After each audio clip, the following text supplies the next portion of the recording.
Hello students, आज हम अभी इस क्लास में हम पढ़ेंगे बैंक रिकंसिलिएशन स्टेटमेंट कैसे प्रिपेयर करते हैं, how to prepare bank reconciliation statement. तो जैसा कि आप देख रहे हैं, मैंने एक फॉर्मेट बनाया हुआ है। This is the format of bank reconciliation statement. और ये जो बैंक रिकंसिलिएशन स्टेटमेंट का फॉर्मेट है, जो ये क्या है कि आपके देखो 3 कॉलम्स बने हुए हैं। One is for particulars, second is for plus items and third is for minus item. 3 sections में 3 कॉलम्स में डिवाइड है। पर्टिकुलर्स, जिसमें हमें इस पर्टिकुलर के भी 3 सेक्शन है जो मैं पहले डिफाइन करना चाहूँगी।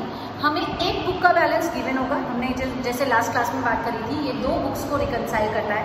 तो एज अ अकाउंटेंट तो हमारे पास दोनों बुक होंगी और हम उनको मैच कर लेंगे, लेकिन एज अ स्टूडेंट हमें एक बुक का बैलेंस गिवन होगा और सेकेंड बुक का बैलेंस हमें फाइंड आउट करना है। तो हो सकता है आपको कैश बुक का बैलेंस गिवन हो, आपको पासबुक का बैलेंस निकालना हो, या फिर हो सकता है आपको पासबुक का बैलेंस गिवन हो, आपको कैश बुक का बैलेंस निकालना हो। ठीक है। अब जो कैश बुक का बैलेंस अगर आपको गिवन है, मैं एक क्वेश्चन करा रही हूँ जिसमें आपको कैश बुक का बैलेंस गिवन है, तो यानी कि इस पर्टिकुलर्स वाले सेक्शन में हमारे पास मान लो कैश बुक का बैलेंस गिवन है। रीजंस दे रखे हैं कि क्यों कैश बुक और पासबुक मैच नहीं हुई, और हमें पासबुक का बैलेंस हमारा फाइनल आंसर है। ठीक है। तो 3 columns are there. In the column of particulars हमारे पास 3 सेक्शन है, जिसमें 2 सेक्शन आपको गिवन होंगे, थर्ड सेक्शन आपको निकालना है। तो let's start with the practical question. सबसे पहले balance as per cash book. आपको कैश बुक, आपको पता है कैश बुक के, जब भी मैं बात कर रही हूँ बैंक रिकंसिलिएशन स्टेटमेंट में कैश बुक की, तो मैं बैंक कॉलम की बात कर रही हूँ। तो कैश बुक का बैंक कॉलम का जो बैलेंस है वो डेबिट भी हो सकता है, क्रेडिट भी हो सकता है। यानी कि आपको या डेबिट बैलेंस गिवन होगा या क्रेडिट बैलेंस गिवन होगा। जैसे कि लास्ट क्लास में हमने पढ़ा था, कैश बुक के डेबिट बैलेंस का मतलब है प्लस बैलेंस, यहाँ लिख देंगे, और कैश बुक के क्रेडिट बैलेंस का मतलब है माइनस बैलेंस, इसको माइनस में लिख देंगे। अगर आपको मेंशन नहीं है कि ये कौन सा बैलेंस है, ये डेबिट बैलेंस है या क्रेडिट बैलेंस है, तो आप उसको प्लस आइटम में लिखेंगे, मतलब उसको आप डेबिट ट्रीट करेंगे। और अगर आपको गिवन है ओवरड्राफ्ट बैलेंस, ओवरड्राफ्ट का मतलब होता है कि आपने जरूरत से ज्यादा पैसा निकाले, ये सिर्फ करंट अकाउंट होल्डर को ये फैसिलिटी मिलती है। तो ओवरड्राफ्ट जो बैलेंस होता है वो आपका नेगेटिव बैलेंस होता है, उसको आप माइनस आइटम में लिखेंगे। तो क्लियर है। फर्स्ट आपको डेबिट या क्रेडिट बैलेंस गिवन होगा। कैश बुक के डेबिट का मतलब है प्लस, कैश बुक के क्रेडिट का मतलब है माइनस। अगर गिवन नहीं है तो आप उसको डेबिट बैलेंस ट्रीट करेंगे। थर्ड, आपको अगर ओवरड्राफ्ट बैलेंस गिवन है तो आप उसको माइनस में लिखेंगे। ठीक है। लेट्स से कि हमें एक ओवरड्राफ्ट बैलेंस गिवन है 2000, तो मैंने उसको माइनस आइटम में लिखा। क्लियर है। अब हमारे पास रीजंस दे रखे हैं। रीजन में पहला रीजन हमें गिवन है, cheques issued by the bank but not yet presented for payment. Cheque issue तो किया, मान लो 5000 रुपये का चेक इशू किया था आपने, लेकिन अभी वो पेमेंट के लिए प्रेजेंट नहीं हुआ। लेट्स से कि बैंक रिकंसिलिएशन स्टेटमेंट जो हम बना रहे हैं,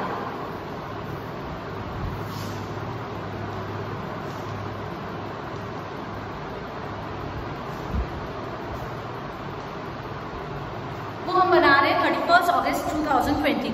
ठीक है। हमें लिखना पड़ेगा इस डेट को बैंक रिकंसिलिएशन स्टेटमेंट बन रही है। It is necessary, heading is most important in the practical question. तो हमें मान लो 31 अगस्त को बना रहे हैं, एक चेक हमने शाम को काटा था 5000 रुपये का, और वो शाम ने 31 अगस्त तक प्रेजेंट नहीं किया पेमेंट के लिए।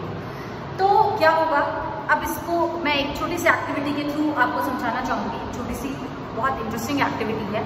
आपको अपने दोनों हाथों को यूज़ करके आपको ये अज्यूम कर लेना है, मान लो लेट्स से कि ये हमारा कैश बुक है और ये हमारा पासबुक का बैलेंस है।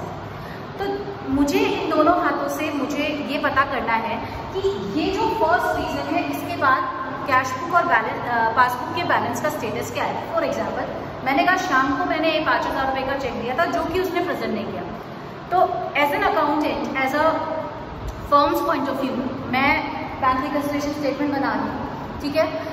अब ये कैश बुक है, ये पासबुक है। जब मैंने शाम को 5000 रुपये का चेक काटा होगा तो मैंने कैश बुक के बैंक बैलेंस को कम कर दिया होगा, लेकिन क्योंकि अभी वो प्रेजेंट नहीं हुआ है पेमेंट के लिए, अभी वो बैंक तक नहीं पहुंचा है, तो बैंक ने पेमेंट नहीं की, तो बैंक का बैलेंस नहीं है। तो there is a difference of 5000 in the cash book and the passbook. इसको हमें रिकंसाइल करना है।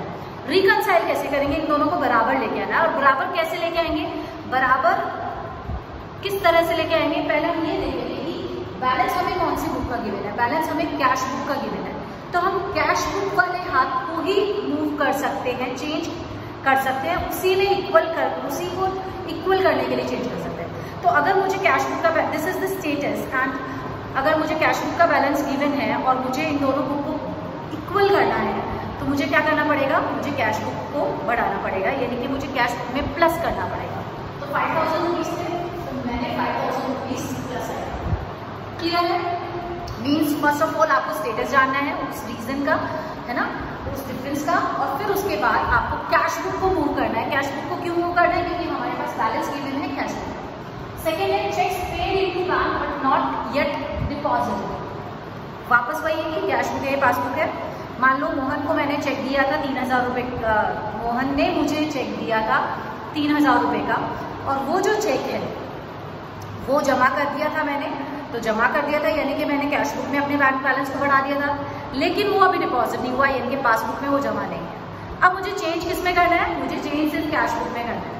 और इन दोनों को बराबर लाने के लिए अगर मैं कैश बुक में चेंज कर सकती हूँ, इसमें चेंज नहीं कर सकती, तो मुझे इसको कम करना पड़ेगा। ठीक है, तो 3000 रुपीज में इसमें डालूंगी -500। ओके, उसके बाद है direct debits made by the bank on behalf of customers. Direct debit, जैसे मैंने बात की थी बैंक चार्जेस की, मान लो 100 रुपये बैंक चार्जेस बैंक ने काट दिए, इस केस में पासबुक में से 100 रुपये कम हुआ है और हमें इंटीमेशन नहीं है, तो यानी कि क्या डिफरेंस है, कैश बुक ज़्यादा है, पासबुक कम है, और मुझे इन दोनों को इक्वल करना है, और मैं सिर्फ अगर कैश बुक में चेंज कर सकती हूँ तो मुझे 100 रुपये कैश बुक से कम करना है। ठीक है, बिल्कुल आसान है। अब बात करते हैं amount directly deposited in the bank account. Amount directly deposited in the bank account, इसमें क्या है कि कस्टमर ने डायरेक्ट जमा करा दिया पैसा, मान लो 10,000 रुपये कस्टमर ने हमें हमारे अकाउंट में जमा कर दिया और हमें वो इंटीमेशन नहीं दी। तो पासबुक में 10,000 रुपीज़ डिपॉजिट है, कैश बुक में हमें इंटीमेशन नहीं दी। अब मुझे चेंज सिर्फ किसमें करना है, मुझे कैश बुक में करना है, तो मैं क्या करूँगी, कैश बुक में ये बैलेंस को बढ़ाऊंगी। ठीक है, तो मैंने क्या किया, 10,000 रुपीज़ कैश बुक में ऐड कर बैंक रिकन्सिलिएशन स्टेटमेंट के कैश बुक के बैलेंस में ऐड कर। उसके बाद एक interest and dividends collected by bank, यानी कि बैंक ने हमारे बिहाफ पे कुछ इंटरेस्ट कलेक्ट किया है, तो मान लो वो इंटरेस्ट कलेक्ट हुआ है या डिविडेंड कलेक्ट हुआ है, वो 1000 रुपये कलेक्ट हुआ है, 1000 रुपीज़, तो पासबुक में जमा हो गया 1000 रुपीज़, कैश बुक में हमें इंटीमेशन नहीं है, इसका मतलब हम और चेंजेस कैश बुक में कर सकते हैं, तो मैं 1000 रुपये डिपॉजिट कर दूँगी कैश बुक। ठीक है, कैश बुक के बैलेंस में। उसके बाद है direct payments made by bank on behalf of customer. मान लो LIC की 12,000 रुपये की किस्त कर दी थी इस साल, है ना, 12,000 ज़्यादा हो जाएंगे, चलो 1200 रुपये की काट लेते हैं। तो 1200 रुपये की मान लो किस्त कटी थी, 1200 रुपीज़ की किस्त हमारी जो मंथली जो भी इंस्टॉलमेंट है वो हमारी बैंक से डिडक्ट हो चुकी है, तो पासबुक से माइनस हो गया और कैश बुक स्टेटस अभी नहीं है और हम चेंजेस कैश बुक में कर सकते हैं, तो हम क्या करेंगे, 1200 रुपये कम कर देंगे। उसके बाद है चेक्स डिपॉजिटेड या बिल डिस्काउंटेड डिसऑनर। मान लो 1000 रुपये का चेक जमा कराया था, वो बाउंस हो गया, तो जमा कराया था यानी कि कैश बुक में मैंने डिपॉजिट कर दिया था, बाउंस हो गया यानी कि यहाँ जमा नहीं हुआ है, और मैं चेंजेस किस में कर सकती हूँ, मैं सिर्फ कैश बुक में चेंजेस कर सकती हूँ, तो मुझे 1000 रुपये कम करना पड़ेगा। ओके, अब क्या करना है, अब ये करना है कि मुझे प्लस आइटम और माइनस आइटम को टोटल कर लेना है, तो मैं करती हूँ, देखो 5000 प्लस 10,000 प्लस 1,000 कितने हो गए, 16,000, एंड उधर मैं माइनस में करती हूँ 2,000 plus 3,000, 5,000 plus 1,000, 6,000 plus 1,000, 7,200, 300, the total is 7,300। ठीक है, अब हमारे पास प्लस का बैलेंस है कितना, 16,000 एंड माइनस का बैलेंस है 7,300। इन दोनों का मैं डिफरेंस निकालूंगी, इन दोनों का डिफरेंस अगर मैं निकालना चाहूँ तो इट विल बी 8,700। ओके, अब क्योंकि प्लस वाला अमाउंट ज़्यादा है तो मैं प्लस वाले ले लूँगी, अगर ये माइनस वाला अमाउंट ज़्यादा होता तो मैं माइनस वाले में ले लेती। तो यानी कि हमारा बैलेंस एज पर पासबुक क्या आया, 8,700, वो भी किसका, प्लस का। पासबुक का प्लस का बैलेंस जो होता है वो क्रेडिट बैलेंस होता है, तो मैं यहाँ पे ब्रैकेट में लिखूंगी it is a credit balance. Okay, यानी कि हमने क्वेश्चन स्टार्ट किया था ओवरड्राफ्ट बैलेंस से, माइनस बैलेंस से, और हमने क्वेश्चन एंड किया किससे, पासबुक के डिपॉजिट बैलेंस से।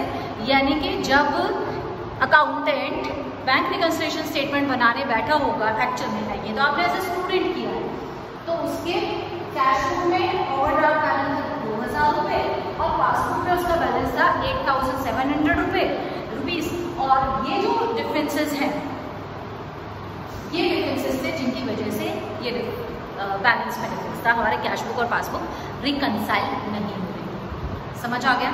अब इसी क्वेश्चन को अगर पासबुक के हिसाब से किया जाए तो कुछ कहेंगे कि रिवर्स कर दो, रट्टा मार लो। कुछ रट्टा मारने की जरूरत नहीं है। अगर आपकी ये अंडरस्टैंडिंग है स्टेटस की, आपको पता है कि कौन सी बुक में कैसे कब एंट्री होती है और कैसे होती है, तो कुछ भी याद नहीं करना। It is a very easy topic. आप इजीली 6 आउट ऑफ 6 मार्क्स आप इसमें अचीव कर सकते हैं, स्कोर कर सकते हैं, and it will be very easy for you. ये बहुत ज़्यादा ईजी रहेगा आपके लिए, ठीक है। तो अगर आपको पासबुक का बैलेंस गिवन है तो आप क्या करेंगे? अगर आपको पासबुक का बैलेंस गिवन है तो आपको चेंजेस किस में करना है? जैसे लेट्स से पासबुक का बैलेंस गिवन था और हमारे पास 5000 का चेक इश्यूड है but not presented for payment है, तो हम क्या करेंगे? चेक इश्यूड है, यानी कि आपने चेक कैश बुक से कम कर दिया, पासबुक से नहीं हुआ। आपकी बार चेंजेस किस में कर सकते हैं? क्योंकि पासबुक का बैलेंस गिवन है तो पासबुक में ही चेंजेस पॉसिबल है, तो आप क्या करेंगे? आप पासबुक के बैलेंस को कम कर देंगे। तो उसमें मैंने प्लस आइटम में डाला था, तो अब की बार अगर पासबुक का बैलेंस गिवन होता, मान लो क्वेश्चन में आपका 8700 से स्टार्ट होता, तो आप 5000 को माइनस आइटम में दिखाते, और इसी तरह से बाकी सब चेंज हो जाता। ओके, तो नेक्स्ट क्लास जब हम करेंगे, this was all about practical question of bank reconciliation statement. Next class जब हम करेंगे तो मैं कुछ इंपॉर्टेंट चीज़ें, जो ट्रिकी चीज़ें हैं बैंक रिकंसिलिएशन स्टेटमेंट में, उसके बारे में आपसे डिस्कस करूँगी। तब तक के लिए थैंक यू।